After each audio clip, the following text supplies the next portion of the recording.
years ago that we are in a point now where we've got almost 137,000 people dead, right, and millions of people that are infected, and it's only going up every single day.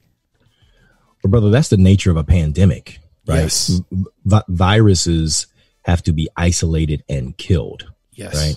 The virus in my book is called the sleeper's virus, man. And what happens is it attacks the metabolic processes of the brain and of the body, and it slows them down to a point where if you don't have some sort of immunity from the virus, it will absolutely immobilize you. Right.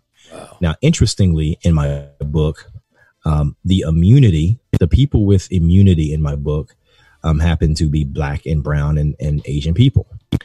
The reason that is true is because those groups have sufficient amounts of melanin, right, and or the ability to produce melanin, such that when the virus encounters the melanin literally locks the virus up and prevents the virus from immobilizing the host.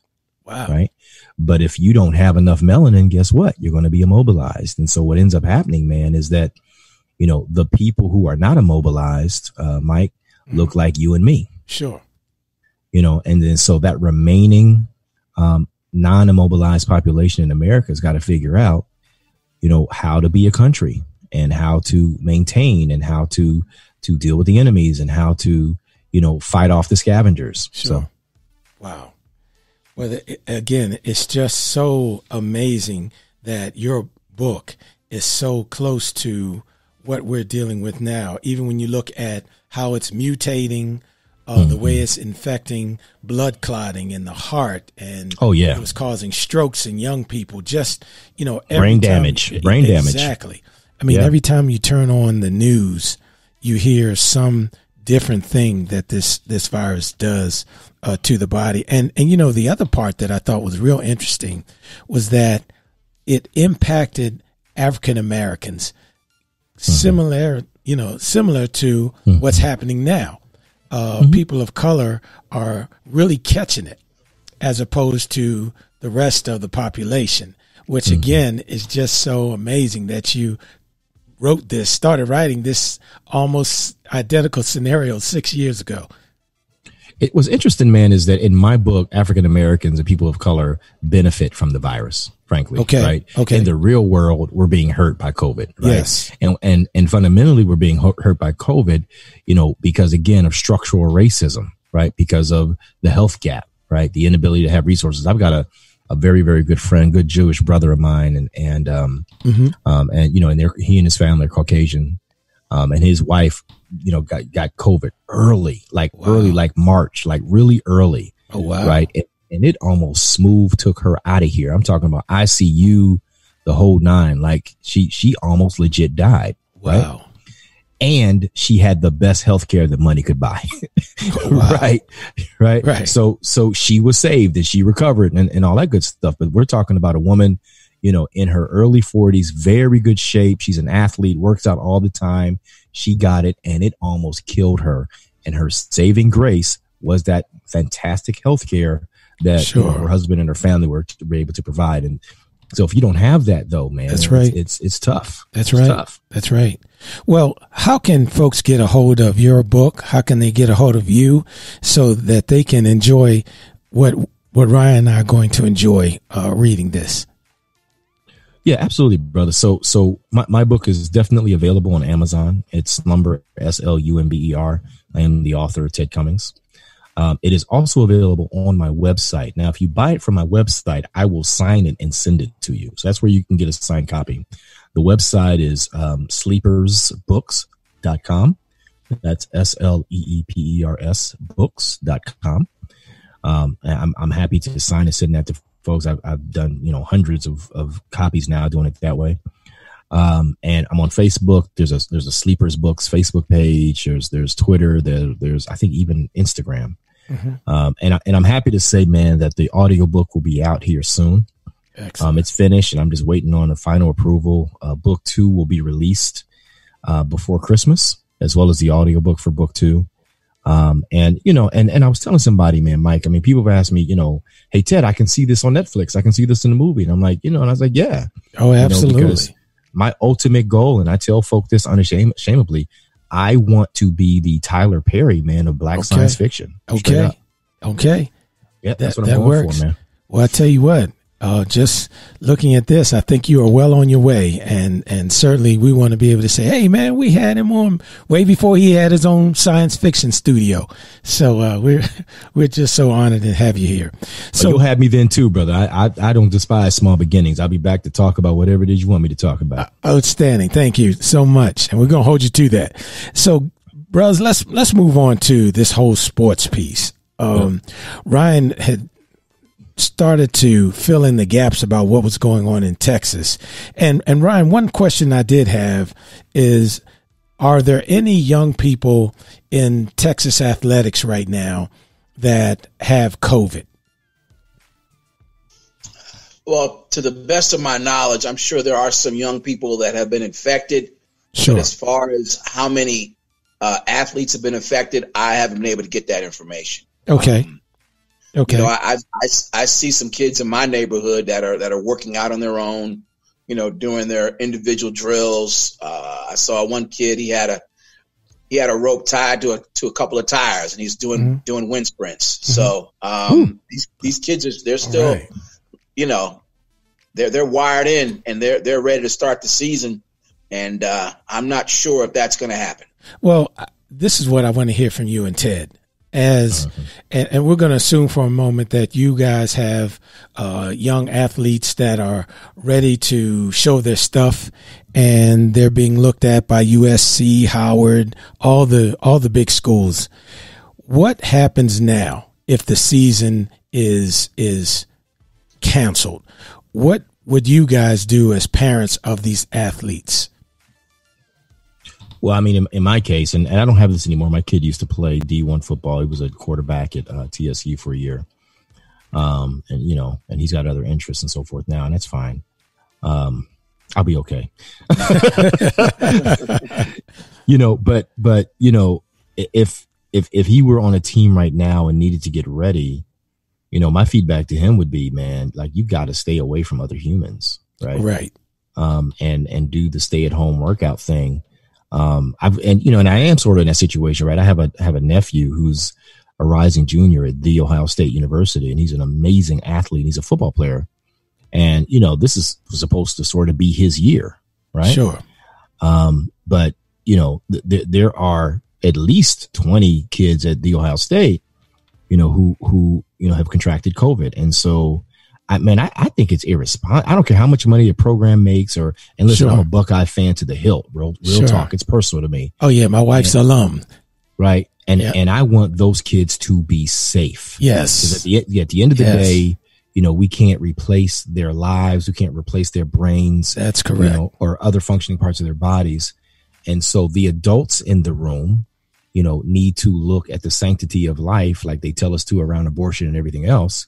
Need to look at the sanctity of life and put away, you know, the worship of that daggone almighty dollar and protect these children's lives.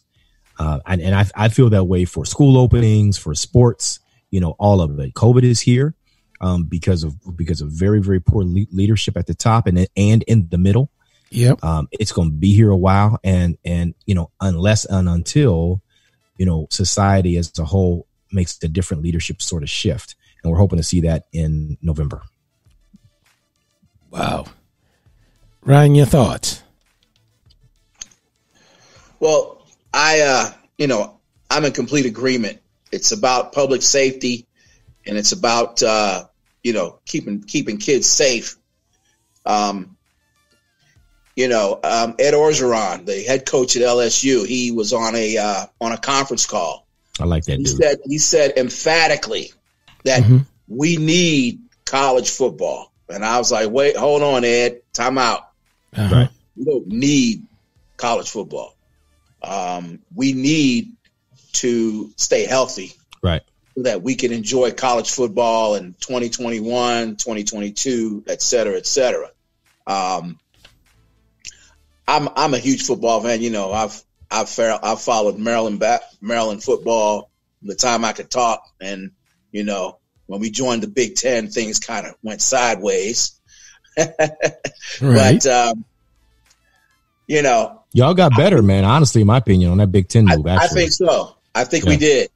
But the competition, oh my gosh! I mean, Ohio State, Michigan, and so on, and but not Michigan. But I can live without college football if it means keeping kids safe, because you know what the percentages are as far as the number of kids that go on to a combine, and then out of that combine, how many get drafted, and out of the number that get drafted, who actually make a 53-man roster. Right. You got to have a plan B, and if that means doing something other than playing football for a living, then that should be your focus. Sure. And college football is a multi-billion-dollar enterprise. Sure. And these schools are just so, they're addicted to that dollar. Right. A lot of programs are just straight up funded, from the top 10 football programs fund their universities. Right. You got schools like Ohio State bringing in $100 million a year easy without breathing hard. Absolutely. You can have a role. I think we lost Ted for a second. Yeah, Ted is right. Those college football programs actually fund the entire athletic departments of some of these schools. Sure. Because let's face it, with all due respect to soccer and field hockey and wrestling, they don't bring in the kind of revenue that at a D1 college football program brings in. Sure. And so they have to do this balancing act between, should we force the issue and try to have college football and bring in some revenue? Sure. Or should we postpone or cancel the season altogether and make sure that our kids are safe and healthy so that they could play football next year? So, and that's another great point, Ryan. Now, what about that athlete that is trying to get to Howard or Kansas or Duke, but they're not going to get those last games in? I guess that determines whether or not they're going to offer him or her a scholarship. What happens in that case, Ryan?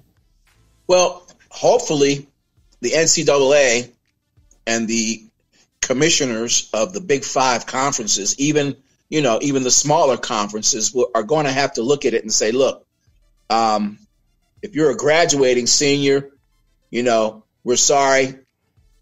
But if you have, let's say you're in your fourth year of eligibility and do, for lack of a better term, a COVID red shirt, where that young man will have the opportunity to play next year and hopefully showcase his skills so that scouts can look at him and possibly make it to the next level. So, but for the seniors that are going to miss out on that last season and that last look, they're just going to have to do well at the combine, do it well at the regional combine, and I think the NFL will probably broaden their invitation list to those seniors who did not have an opportunity to play, because you could crush the combine and these scouts are saying, hey, we may want to draft this young man. So sure, all is not lost. I know nothing beats having game film,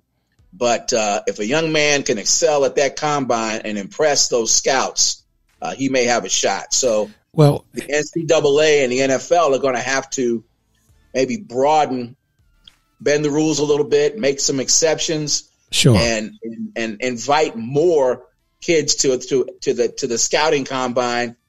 And they already have regional combines, so they may have to expand that as well. Well, and I also asked the same question as we look at that high school athlete matriculating to college. How will those decisions be made in terms of whether Duke or UNC or Howard is going to offer a scholarship to that football player who is in his last year of college? How does that work? Now that's where it gets a little tricky. That's a very good question. And can't they just do an extra year of eligibility, just like a red shirt or a medical red shirt? Yeah, for that would probably work for